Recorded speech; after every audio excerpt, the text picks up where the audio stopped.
नमस्कार व्यूअर्स, मैं हूं अमीश देवगन और आप देख रहे हैं देश का सबसे चर्चित, सबसे लोकप्रिय प्राइम टाइम का कार्यक्रम आर पार। कर्नाटक में जीत के 3 दिन बाद भी कांग्रेस अपने सीएम का पर्चा नहीं खोल पाई है, लेकिन पटना में बाबा बागेश्वर के दरबार में जो अर्जी सुन रहे हैं और हिंदू राष्ट्र का पर्चा भी खोल रहे हैं। भीड़ ऐसी उमड़ रही है जो संभाले नहीं संभल सकती। बिहार की भाषा में कहे तो बाबा ने वहां गर्दा उड़ा दिया है, लेकिन बाबा धीरेन्द्र कृष्ण शास्त्री का यह जलवा आरजेडी और जेडीयू के नेताओं को बिल्कुल हजम नहीं हो रहा। इफ्तार में हाजिरी लगाने वाले नीतीश कुमार और तेजस्वी यादव दोनों बाबा के दरबार से दूरी बनाए रखे, जिसे लेकर बीजेपी तंज कसती रही और कांग्रेस के विधायक इरफान अंसारी तो बाबा बागेश्वर को चैलेंज करते हुए कह रहे हैं कि दम है तो धीरेन्द्र शास्त्री अल्लाहू अकबर का नारा लगाकर दिखाए। लालू यादव पूछ रहे हैं कि ये बाबा कौन है। सवाल है कि आखिर बाबा के नाम जुट रही लाखों के नाम पर जुट रही लाखों की भीड़ को लेकर महागठबंधन इतना बेचैन क्यों हो गया है। आज मैं इसका तथ्यात्मक विश्लेषण भी करूंगा, लेकिन सवाल है जात पात की राजनीति करने वाली राष्ट्रीय जनता दल और जनता दल यूनाइटेड को क्या वोट बैंक में सेंध लगने का डर सता रहा है, क्योंकि बाबा के दरबार में जाति और धर्म की दीवार टूट जाती है। हमने देखा है। आज इसी पर होगी देश की सबसे बड़ी बहस। बाबा से दूरी आखिरकार क्या है सियासी मजबूरी।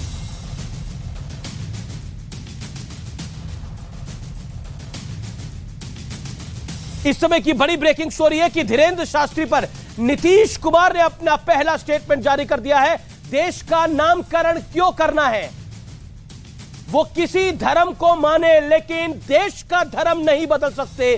देश का नामकरण क्यों करना चाहते हैं, यह पहली बार नीतीश कुमार बोले हैं बाबा बागेश्वर पर। यह पहला स्टेटमेंट है। इससे पहले लालू यादव बोल चुके हैं। यह कौन है ये धीरेन्द्र शास्त्री? पहले रिपोर्ट देख लेते हैं व्यूअर्स और फिर आते हैं विश्लेषण पर और अपने मेहमानों पर।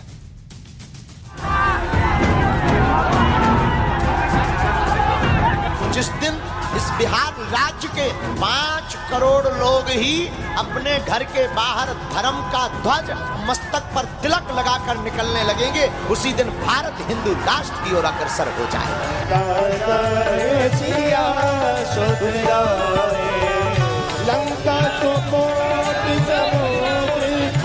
को रोका क्यों नहीं थे?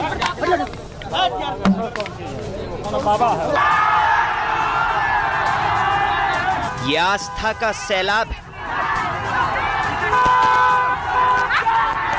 बाबा के होटल के बाहर भी, सड़क पर बाबा के साथ चलती भी, हनुमंत कथा के पंडाल में भी। उनकी कथा को सुन करके अपने आप को समर्पण करेंगे। विश्वास है उन पर और बहुत मानती हूँ उन्हें। बाबा से मिलने आए, बाबा को सुनने आए हैं। ऐसी भीड़ कि बाबा धीरेन्द्र शास्त्री को खुद कहना पड़ा, जो आज गए वो कल ना आए। एक प्रार्थना है हमारी आज की, जो आज कथा सुन लेना वो कल की कथा घर पे टीवी पे सुनना। और ये भारत का रिकॉर्ड बिहार में ही बन करके रह गया है। लालू यादव के बेटे और बिहार सरकार में मंत्री तेज प्रताप यादव बाबा बागेश्वर के कार्यक्रम के खिलाफ खड़े हुए, तो जवाब खुद इसी जन सैलाब ने दे दिया। चर्चा थी कि डिप्टी सीएम तेजस्वी यादव भी कार्यक्रम में जाएंगे, लेकिन जब सवाल पूछा गया तो तेजस्वी यादव ने मुद्दे को कहीं और घुमा दिया। हमारा एकमात्र लक्ष्य है कि जनता का जहां भलाई हो वहीं हम अपना समय देते हैं। कौन है बाबा? बाबा कौन? बाबा जो बाबा है पूरे बिहारियों को गाली देने का काम किया है। आपका आया वहाँ हरवा दिया अपना भाजपा को। हालांकि महीना भर पहले हिंसा से बिहार बेहाल था, बावजूद इसके सीएम नीतीश कुमार और डिप्टी सीएम तेजस्वी यादव दोनों इफ्तार की दावत उड़ा रहे थे, जिसे लेकर अब बीजेपी निशाना साध रही है। हनुमंत कथा में वोट नहीं है। ये लोग वहीं जाते हैं जहां जालीदार टोपी होती और इफ्तार होता। उधर कांग्रेस के विधायक इरफान अंसारी ने बाबा बागेश्वर को एक चैलेंज भी दे दिया। इस बाबा को कहूंगा कि अपने मंच पर आप अल्लाह अकबर का नारा लगाइए, ठीक है? जैसे इरफान अंसारी हर जगह बजरंग बली की याद नारा लगाता है, उस तरह आप अल्लाह अकबर या अली का नारा लगाइए।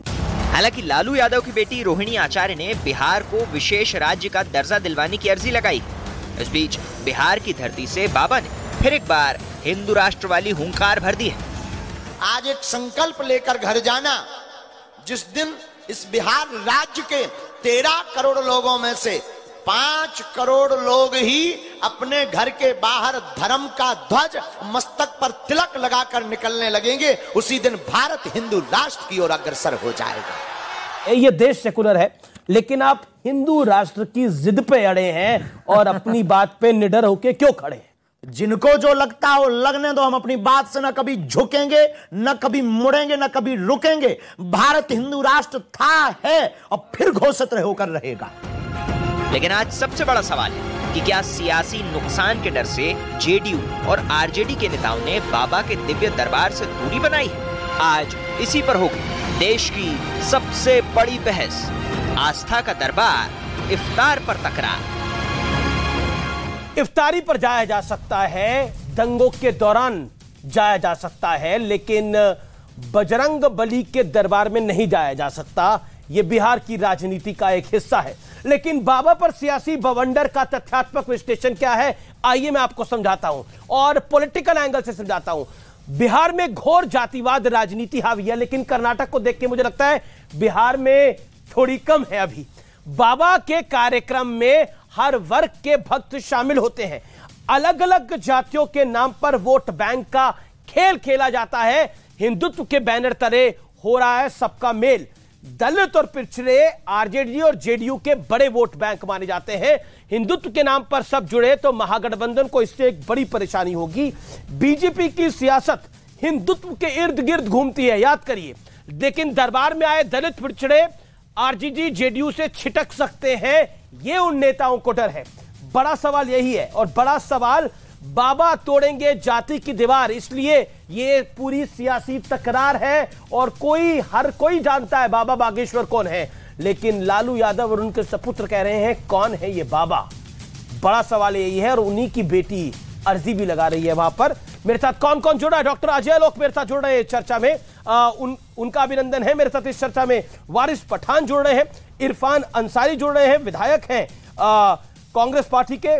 मेरे साथ शोहेब जमई हैं, मुस्लिम स्कॉलर हैं, और मेरे साथ सत्यप्रकाश मिश्रा भी जुड़ेंगे। साथ ही साथ मेरे साथ जानी मानी लेखिका शुभरास्त्रा हैं और प्रोफेसर संगीत रागी भी जुड़ेंगे। मैं सबसे पहले शुरुआत डॉक्टर शोहेब जमई आप ही से करता हूं और 40 सेकंड आपको देता हूं अपनी बात को रखने के लिए। मेरा मूल सवाल यह है, क्या आपको लगता है कि बाबा बागेश्वर का यह फंडामेंटल राइट है वो कोई पॉलिटिकल रैली और रेला